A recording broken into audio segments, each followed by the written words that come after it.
नमस्कार दोस्तों, आप हमारी वीडियोस देखते हैं। वेरिकोसील, ओलिगोस्पर्मिया, एजोस्पर्मिया के बारे में बहुत सारी जानकारी लेते हैं और हमें बहुत अच्छा लगता है जब आप अपने सवाल हमसे कमेंट के माध्यम से पूछते हैं। अक्सर क्या होता है, जब हमारे पास पेशेंट या आप हमारे डॉक्टर्स को कॉल करते हो तो आपके बहुत सारे सवाल होते हैं। उन्हीं में से आज मैं एक सवाल लेकर आया हूं जिसका जवाब मैं आपको इस वीडियो में दूंगा।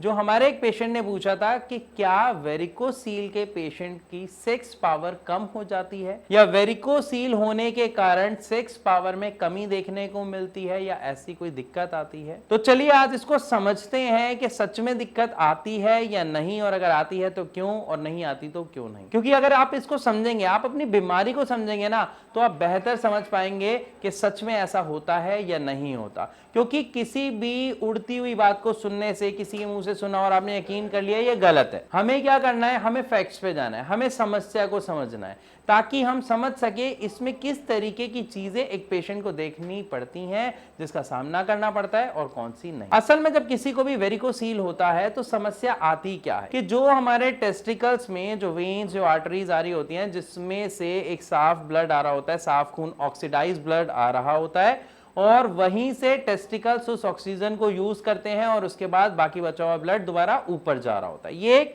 नॉर्मल सा फंक्शन होता है हमारे टेस्टिकल्स में, जो सबके साथ होता है। लेकिन जब किसी के भी टेस्टिकल्स में एक छोटी सी दिक्कत आ जाती है, अब क्या दिक्कत आ जाती है, जो ब्लड आपका ऊपर वापस हमारे हार्ट की तरफ आ रहा है, वो आएगा कैसे? जब वो ब्लड ऊपर बढ़ेगा तो नीचे की तरफ प्रेशर जाएगा ना। लेकिन हमारी बॉडी में इतना शानदार मैकेनिज्म ऊपर वाले ने बना के भेजा है कि हर एक चीज बिल्कुल ही प्रॉपर तरीके से, ब्लड ऊपर जाता है और साथ में वहां पे लगे हुए हैं वॉल्व। तो जैसे ही ब्लड ऊपर आया वो वॉल्व खुले, ब्लड ऊपर गया वो वॉल्व बंद हो गए। उससे क्या है, वो उतना ब्लड होल्ड हो जाता है। फिर वो और ऊपर जाता है, अगला वॉल्व खुलता है और नीचे वाला ब्लड और ऊपर आता है। लेकिन जिस पेशेंट को वेरिकोसील की समस्या आ जाती है, उसके साथ क्या होता है असल में दोस्तों, जो ये वॉल्व मैंने बताया ना, जो खुलते हैं जिससे ब्लड ऊपर जाता है, फिर बंद हो जाते हैं, जो ब्लड को होल्ड कर रहा है, पूरे सिस्टम को ठीक तरीके से चला रहा है, ये वॉल्व की पावर चली जाती है।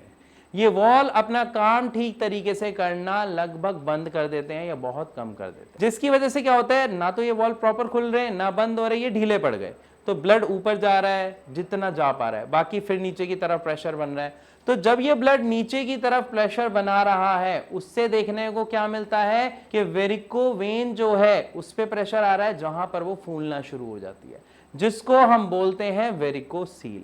तो एक चीज हमें समझ आ गई कि वेरिकोसील में समस्या क्या हो गई।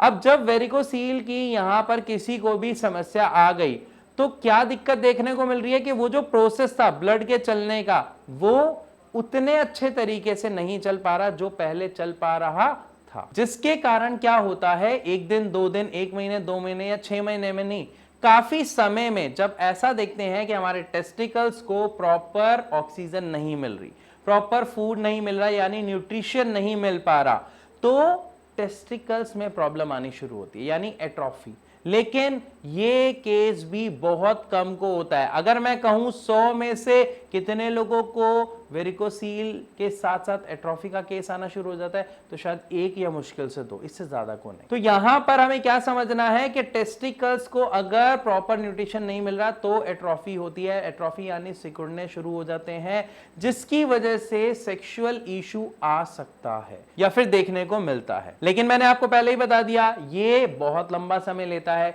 और इतने समय में जितने भी वेरिकोसील के पेशेंट होते हैं वो क्या करते हैं, अपनी समस्या को बढ़ने थोड़ी देंगे, वो अपनी समस्या के लिए ऑब्वियस सी बात है कि वो उसका इलाज लेते हैं। जब वो उसका इलाज लेते हैं, ब्लड फ्लो ठीक होता है, तो टेस्टिकल्स को प्रॉपर न्यूट्रिशन, प्रॉपर ऑक्सीजन मिलती है। जब उन्हें ऑक्सीजन और न्यूट्रिशन मिलता है तो उनका जो फंक्शन है, यानी स्पर्म बनाने का, स्पर्म फॉर्मेशन का, वो प्रॉपर चल रहा होता है। तो ये कहना बिल्कुल गलत है कि वेरिकोसील के कारण सेक्स पावर में कमी देखने को मिलती है। ऐसा बिल्कुल नहीं है, ये सिर्फ एक मिथ है जिसको आप बिल्कुल दिमाग से निकाल दें। वेरिकोसील एक समस्या जरूर है, लेकिन वो आपकी सेक्स पावर को डिस्टर्ब नहीं करती, अनटिल अनलेस जब तक आप उसे कई महीनों या सालों तक उससे अनदेखा करते रहे, बस चलने दे कि कोई दिक्कत नहीं है, थोड़ा सा पेन हो रहा है, रिलीफ ले लेते हैं, इंस्टेंट कुछ कर लेते हैं, लेकिन उसका इलाज नहीं करा। और सर्जरी इसका इलाज नहीं है, ये मैं अपनी बहुत सारी वीडियोस में ऑलरेडी पहले भी बता चुका हूं। होम्योपैथी में वेरिकोसील के पेन का बहुत ही असरदार इलाज